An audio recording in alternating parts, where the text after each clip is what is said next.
We call it how to brainstorm. It's already how to brainstorm, it's just a way to brainstorm. The first thing I want to do is first dispel a few myths about creativity and what we think creative people are like. These are creative people. This is what we think creative people are. They're in specialist creative agencies, and they have the word creative in their title. These are creative people. And what I want to show to you all today is that I don't believe that. I don't believe that there's people who are creative and people who are not creative. And sometimes when in our day jobs, when a client comes to us and says, we want the next big idea, they don't give us anything else, they just say we want the next biggest thing.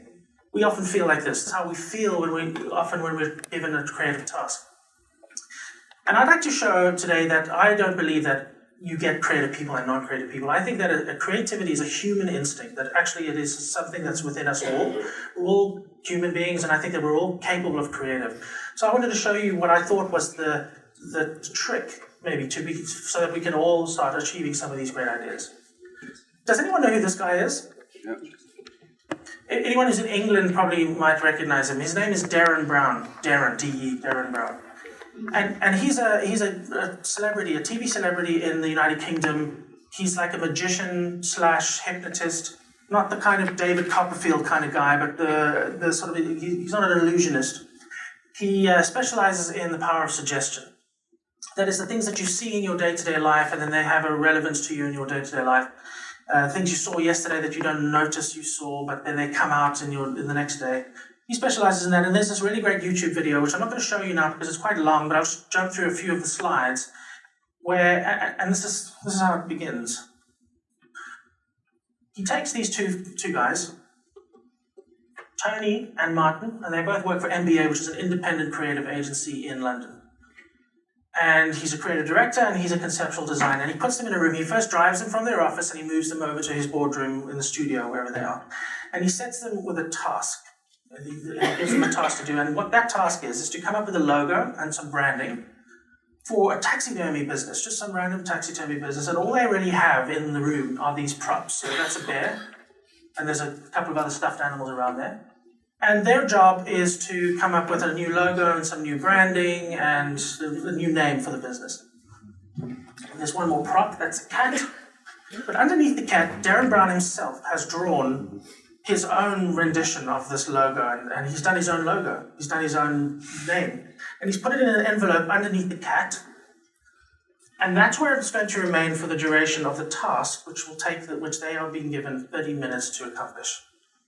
So in 30 minutes, these two creative people need to come up with branding and some logos and some designs. And so they begin. They get a whole bunch of pieces of paper, pens, and they start scribbling a whole lot of different ideas down. They squash some of those up, throw them in the trash. But eventually something starts to emerge, and then they start to come up with these ideas. So they've come up with these wings. They've called it Animal Heaven. There's a bear over there. And then the big reveal, they show Darren Brown what they've come up with. There's a bear playing a harp. There's these wings on top of a zoo. And they've called it, what have they called it actually? Animal Heaven, they've called it. Animal Heaven is the name. So there's a conversation. Darren Brown sort of, he's playing with them a little bit. So guys, how do you come up with the name Animal Heaven? And they're just so original. These are creative people after all. Well, we came up with this idea of zoo gates, kind of like the animals were all in the zoo and they died, but then they kind of went to heaven, and it's sort of like that. Then to make it even funkier, we devised this harp and the bear playing the harp. So this literally, they didn't do anything else except sit down and brainstorm and come up with an idea. Right, so this is where it gets interesting. Darren Brown himself takes out the envelope and he opens the piece of paper, and inside is his drawing of what he did before they even began this exercise. And that's what it was. That's a bear playing a harp on the backdrop of the zoo gates with these wings, and he's called it Creature Heaven. A little bit off. But how is it that he was able to do all of this stuff? And these creative people came in and started from scratch, and they came up with exactly the same thing. That's magic. But it isn't really. This is the journey on the way to the studio where they did the brainstorm. They went past the London Zoo. There's a bunch of kids that walked by with the zoo and the logo on it, and it said zoo on it. It went past a coffee house with those wings on it, and underneath it was Creature Heaven. And in a whole bunch of windows were these kind of Guinness Irish-style hops. So if that tree thing represents a great idea, a really great idea, starting with some kind of beginning and then branching out into this amazing idea, something along the lines of this guy, if everyone remembers the idea that everybody's been talking about this whole year, that somewhere in the Nordics there was a digital screen like this in a subway, and when the subway comes by, the hair blows in the wind. Everybody can't stop talking about that. It's a great idea. Everyone knows it's a great idea, and everybody's wondering who are those people, those Cannes Award winners who came up with that. How was it possible? Who are these people? Are they creative geniuses or what? What did they have that enabled them to come up with an idea as good as that? And I think it comes down to a spark. It's that thing that gives rise to an idea and how we find it. So actually, we can all be creative if all we need is that little formula and whatever that spark is. That moment of inspiration that we see and we apply to our business and we come up with this great idea.